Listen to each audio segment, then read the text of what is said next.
you doesn't want to have the image? Cool. And so right now we will be hearing about the Reformulation-Linearization Technique framework from Ksenia. So Ksenia completed her PhD in computer science in Australia at the Australian National University. And then she moved to Germany, in Berlin, where she is working still at SIB. And now she leads the mathematical optimization method group, and she's the head of development of the SKIP solver. Okay, so please, Ksenia, take it away. Thank you, Sylvia, for the introduction, and hi everyone. So to give a brief introduction about what the reformulation-linearization technique is about in the most general sense, we would consider some constraints of the form where we require something to be non-negative, and then we would multiply a certain number of these functions to get another valid constraint. And this is valid because all gi's are non-negative, and so the product would also be non-negative. And this gives us some nonlinear valid inequality.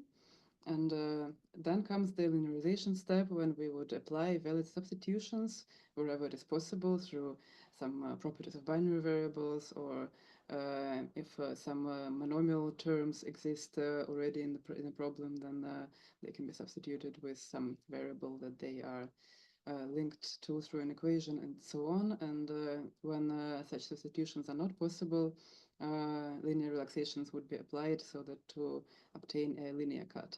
And the main reason why this works and produces cuts that that can be violated and can be strong is that these valid substitutions can increase cut violation. And RLT is quite a flexible technique that has been applied to both mixed integer and polynomial problems. And in the mixed integer case, it even provides a hierarchy of relaxations that leads to the convex hull. But in the nonlinear, in the polynomial case, it's not the case. And this framework that I'm going to talk about is based on joint work with Ambros Gleisner from Zuse Institute Berlin, and now HTW Berlin, and Tobias Achterberg from Gorobi. And it focuses on RLT for bilinear terms, so a specific case. And RLT is a very useful technique because it can provide strong rule bounds, but the difficulty in applying it in a way that actually leads to performance improvements comes mostly from the fact that a very large number of cuts is generated, and then cut selection is difficult, and LP sizes can increase quite considerably, and that leads to the slowdown of the node solving, and that's the entire algorithm. And even separation itself can be extremely expensive. And there has been some work addressing some of these challenges in different ways.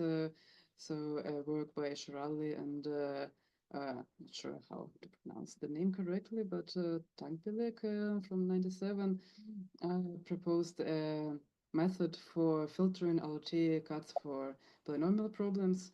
So here the filtering happens after an RLT cut is already generated, and then you look at the coefficient, and based on that you can throw out some cuts without losing much of the bounding strength.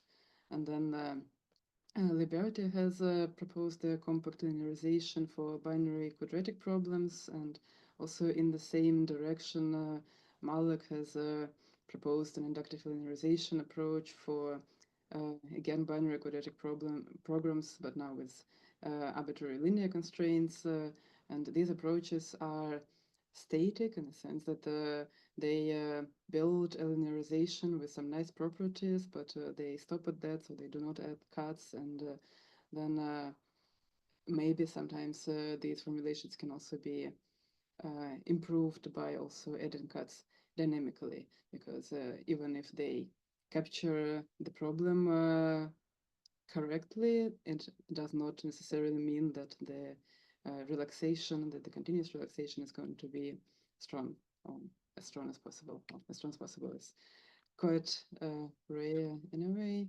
occasion, but it could be improved quite often.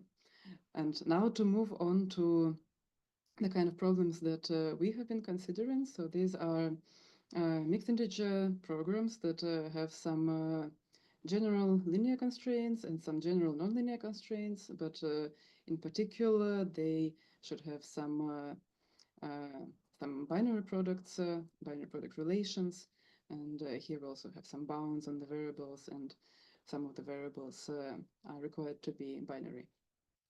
And we are considering RLT, the RLT technique in the context of the spatial branching bound algorithm, and we want to construct tight linear relaxations, but also such relaxations that would not slow down our branching bound algorithm. And so here's an example of a bilinear function. So these are nonlinear non-convex constraints that have quite a few applications in different application areas. And the most straightforward relaxation of such a product would be the McCormick relaxation, where you add 4 of these cuts, and this gives the convex hull. So the convex hull, by definition, is the strongest convex relaxation of a given set, but it is actually often still quite weak in the sense that you still have quite a big gap between that and the actual original problem. But in the presence of other constraints, so if there were no other constraints, because it's convex hull, there would be not much to improve, but because usually you have also other constraints, then one can also take them into account and then strengthen the relaxation. And that's exactly what RLT does, and it considers simultaneously product relations and also some linear constraints and variable bounds to get a stronger relaxation. And so here this essentially describes what I have already described in the general case, but now where we have more specific factors. So we have one linear constraint and we have some bound factors. So in this case, variable minus lower bound, this is always guaranteed to be non-negative, and so we multiply it and the inequality remains valid. And then we apply linearizations to each of these nonlinear terms xi, xj that we get from the multiplication. And if the relation, the product relation already exists, then we can substitute these for the corresponding variable. And then sometimes one can use some cliques or the fact that some variables are binary and so on to get equivalent reformulations that are linear of these products. And if that is not possible, then some relaxations are used, like some tangents or secants for quadratic, for square terms, or McCormick's for bilinear terms. And now I'm going to talk about the first major part of this framework, and this is RLT for implicit products. So the idea of this implicit product detection is that in MILPs, some constraints actually implicitly encode bilinear products, and this can be detected and leveraged so that to also use bilinear RLT in mixed integer linear programs. And the idea starts with considering these product relations where one variable is binary, let's say xi is binary, and then this can be equivalently reformulated, so as an implied relation first, and then the implied relation can be reformulated as a big M constraint. And so this is really a reformulation, so this is all equivalent. And now we have linear constraints that are implying these binary products. And so this was one direction, going from the non-linear constraints to the linear constraints, and then we reverse the direction. And instead of linearizing these nonlinear relations, instead we look for constraints that have these special forms So at most 3 variables, one variable has to be binary. That might imply such a bilinear relation. And then and then we analyze the coefficients, and then we yeah, so by solving a simple linear system, we can get a closed form expression for the coefficients of the resulting bilinear relation, and then we get some relation between xi, xj, and w, and then also xi and xj as linear terms. And then we save these products and also use them in RLT cut generation in the same way as we would use products that were already in the problem from the very start. And sometimes it is possible to identify products that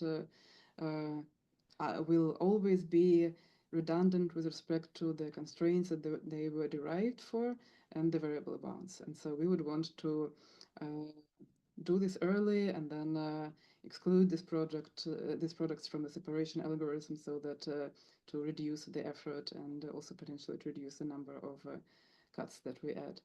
And to do this, we consider these two constraints that we derive a product from, and then we consider the product relation itself, and then we just very simply demand that this has at some points has to dominate the linear constraints, so that it is not redundant. And then by analyzing these inequalities for k equals 1 and 2, so for each of these two constraints that the product is derived from, we can arrive at this condition for non-redundancy. So if xj is within these bounds, the bounds depend also on the sign of these terms that are just gamma is also expressed through coefficients, so this is all just fully defined by coefficients of the original constraints. And then if xj is within this interval, then the product relation is non-redundant, but if otherwise, then it is redundant with respect to at least one of the linear constraints. And then if we have these values of that interval of the non-redundancy, then we can compute the ratio of the part of the domain of xj where the product is non-redundant to the domain itself. And then we can demand that it's greater than a certain number, which we can choose depending on what we want. And this number then is the minimal ratio of non-redundancy to the domain. And if alpha is set to 0, then only fully redundant product relations will be excluded. But in practice, and after some tuning, we use alpha equals 0.3 because even if a product is just a little bit non-redundant for some, but only for a small part of this domain, then the reasoning is that it would still tend to yield less useful cuts, and then we also would not want to generate cuts for this product. And so this also functions as a cut selection method and not only a method to speed up the separation. But redundant products can still be used in substitution because they are still valid relations. And so this can help avoid unnecessary relaxation, but in a separation algorithm where we try to identify products that we would want to work with, we would ignore these redundant products. And here is a picture to show this idea. So in 3D, it's maybe a little bit hard to understand, but I will walk you through this. So here we have the two linear constraints that a product is derived for, and then these two lines are the projections of of these constraints on xj equals 0 and xj equals 1. So the two different constraints are projected. And then we have a product that is equivalent to one constraint at one value of xj and to the other at 0. And so this is how this implied product relation looks if you plot it. And then this here is the same relation but rotated, because I wanted to show the non-redundancy interval, and here it's in blue, so this is where the the product relation is below both of the constraints, and so here it is non-redundant, and this is also a linear interval, and yeah, it can be expressed just as an interval of xj, and so this is quite conveniently expressed. And now the next step is cut separation. And so here I include a bit of background on separation, spatial BNB, branching bound, and the main point here is that say when we have a node subproblem, then we solve some LP and we get some solution, and then we try to, and then if it violates the product relation, then we will try to generate cuts that would separate this from the feasible region. And here's a little illustration of how cuts would out-approximate the actual feasible set better and better as you keep adding them. And with ROT cuts, the issue is that not only do we have many cuts to add, but we also have too many factor combinations to process, and so even separation can become extremely expensive. And in experiments, we have seen that this does actually become very, very expensive for some instances where almost all of the time of the solver is just spent in separation, so it can get very bad. And then the idea is to consider only potentially relevant combinations of factors to reduce the time of the separation. And if we consider a reformulated constraint like this, so after we have already performed the multiplication step, and we have product relations as usual, and we perform the linearization step, then the question is, when would this linearization step increase the violation? And this would depend on the violation of in which direction the product relation itself is violated, and on the sign of the coefficient.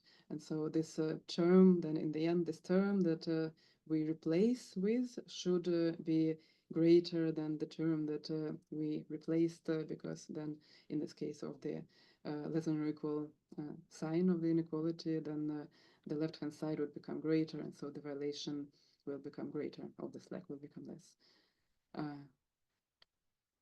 And now I would like to give an example of this separation algorithm. So here I have tried to visualize the data structures that we use and the step that we take in this algorithm. In this example, we have 3 products. I won't go over every step for all the products. We'll just consider the ones for x1, and we have some constraints where we can which we can use to substitute products for variables. And then we also know some of the violations of these constraints. So one is violated in the one direction and the other in the other direction. And yeah, we also do have the constraint for x1 and x7, which is not here, but we do have it. And then we have the data structures here are very important because they allow us to process all these combinations efficiently. And so the first data structure that we need is an array of variables that participate in bilinear products. So this is here, and this I will refer to as xj. And then we have, for each of these variables, we have another array of variables that participate in products with this variable in particular. And it means that we can take each of these variables, and then we can go over all variables that participate in products. So for each of these, we have a product relation. And then we can look at xi and look for all LP rows containing xi. And so in a solver, usually you will also have data structures that allow to do this efficiently as well. And once we have these rows that contain xi with some non-zero coefficient, we can start marking them. And so this is the row marking is the very important step here. So first of all, this is a sparse array, and we have such a sparse array of row marks for each of these variables xj. We will have this, and then we start adding these depending on the sign of the coefficient and the direction of the violation of the product relation. And here I also assume that all A's are positive because it just makes things a bit more straightforward. And now if to have a look at what happens when we multiply. So here, because we have a positive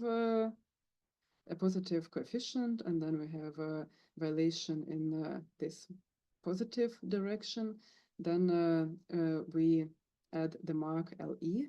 So this should become clearer in a moment, because once we have this mark, then we will multiply this by the lower bound factor, and so this gives us this relation. And in this multiplication step, the xj is positive, and so we had a positive coefficient, we had this variable, and we also then multiplied it by plus xj, and so we get again this term with the same sign of the coefficient, and we still keep the less than or equal direction of the inequality. And then since the violation is in this direction, and then when you substitute, then this increases. And because this increases, the whole left-hand side increases and the violation increases. And this is very similar for this other mark. So here we have a different sign, but same violation direction. So we have a different mark, and then we multiply by the upper bound factor, and then this changes sign, and then again the same happens. And then we have also another row that comes from a second variable that participates in a product with x1, and we perform the very same steps.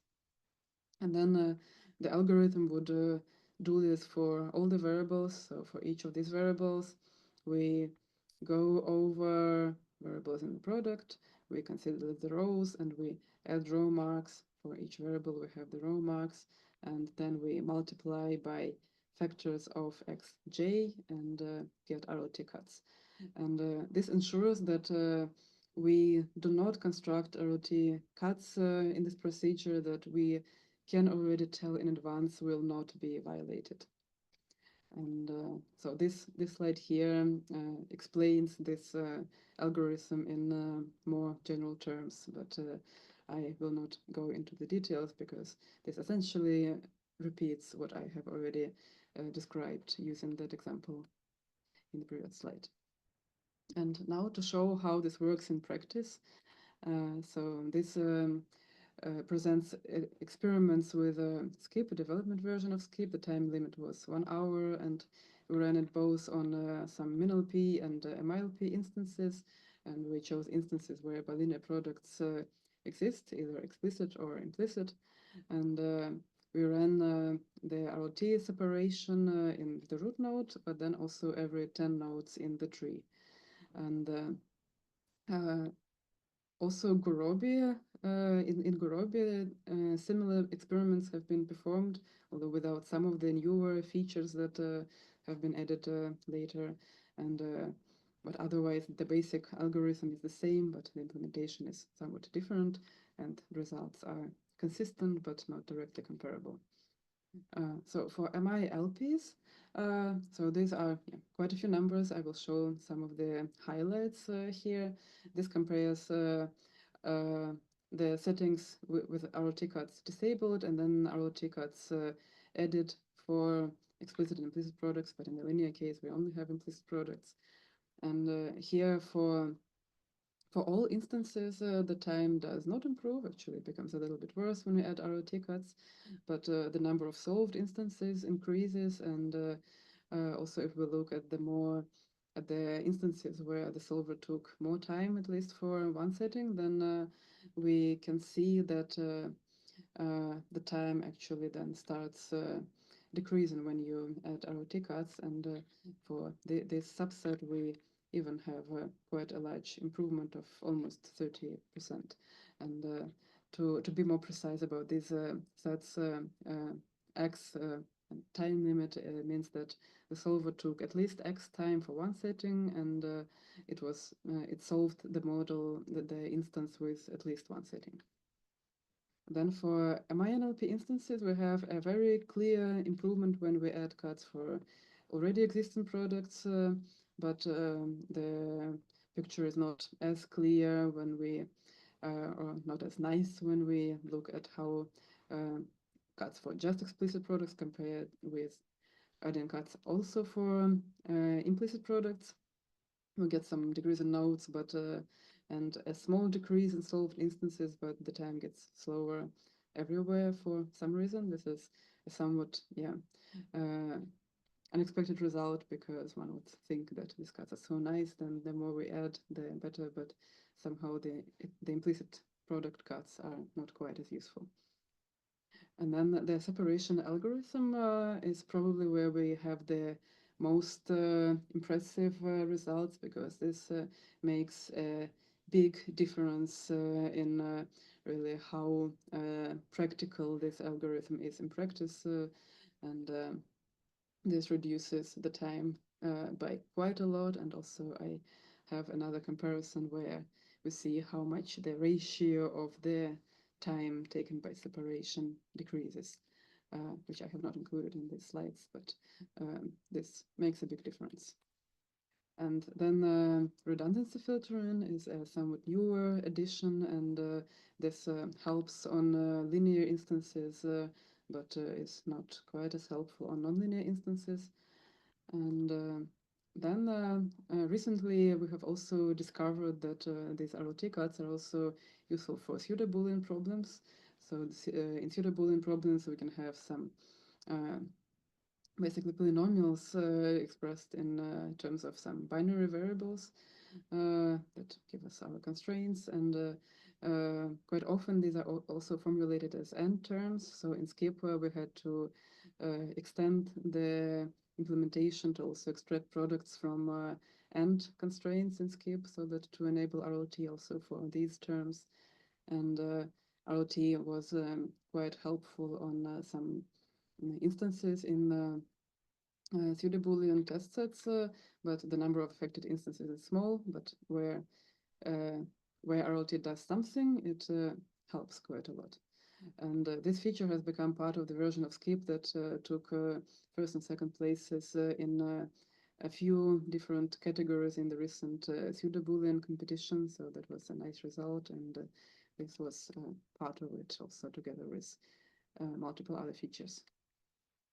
And so as a summary, we detect implicit product relations and in mixed integer problems, and use them to generate more ROT cuts. And the algorithm based on row marking and based on the signs of coefficients is very important for efficiently using ROT in practice. And redundancy filtering removes implicit products that are almost redundant.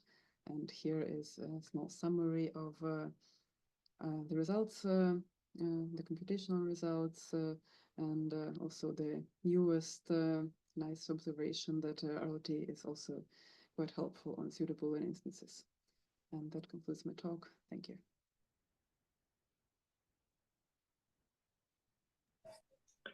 Thanks, Ksenia. So we have just 1 minute before the other talks. So if there are one quick question, otherwise we can just do the questions directly in the breakout rooms that we will have after the second talk, if you can all stay here. Okay, so I will stop the recording of Ksenia's talk now.